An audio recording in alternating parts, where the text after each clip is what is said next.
श्रमित कर्मजीवी सांबादिक संघ पक्षर अक्टोबर मास प्रथम सप्ताह दिल्ली चाल डाकरा दि जाइछि। श्रमित कर्मजीवी सांबादिक संघ ओडिशार शहीदनगर स्थित सतेश्वर मंदिर परिसर में राज्य कार्यकारिणी बैठक आज अनुष्ठित हो जाइछि। एही बैठक में सर्वभारतीय सभापति डॉक्टर पीतवास मिश्र मुख्य अतिथि थिबा बेले राज्य सभापति भागवत त्रिपाठी अध्यक्षता करथिले। ता सहित राज्य साधारण संपादक तपन महारण्य शर्मा संपादकीय विवरणी पाठ करथिले। संघर राज्य निर्वाही अधिकारी मुरली मिश्र भुवनेश्वर निर्वाचन 3 वर्ष कार्यकाल पूरण होइतिबारु भुवनेश्वर यूनिट्र निर्वाचन करिवा पई अवगत कराइथिले। सर्वशेष अक्टोबर मास प्रथम सप्ताह राष्ट्रीय अध्यक्ष डॉक्टर मिश्रଙ୍କ डाकरारे दिल्ली चाल कार्यक्रम प्रस्तावित पालित होइतिला।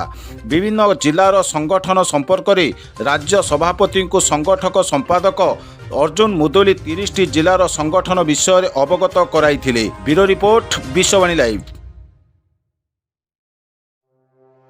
संपर्कित अच्छी सेटा केंद्र सरकार पाखे उपस्थापित करा छड़ा राज्य में एक मोमबत्ती रैली बहुत जल्दी आयोजन करा आमर समस्त समस्या पर आलोचना करा।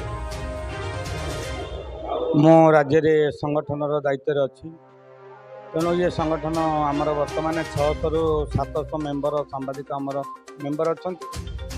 ये 600 सांबादिक मान को लेकरी अक्टोबर मासरे आमर राष्ट्रीय अध्यक्ष डाकरा देते दिल्ली चाल यात्रा आम करूँ। राष्ट्रपति उद्देश्य आम दाबीपत्र देवु। सारा भारतर सांबादिक मान समस्या किभली दूर हो से वृद्ध अवस्था किभली भाव में भत्तार व्यवस्था करा माँ बापा को केमिति बीमाभुक्त एभली भाव में बहु प्रकार सांबादिक आईन केमिति अणाजिवो ताकू आम व्यवस्था व्यवस्था करा आम राष्ट्रीय अध्यक्ष डाकरा राष्ट्रपति उद्देश्य आम दाबीपत्र देवु।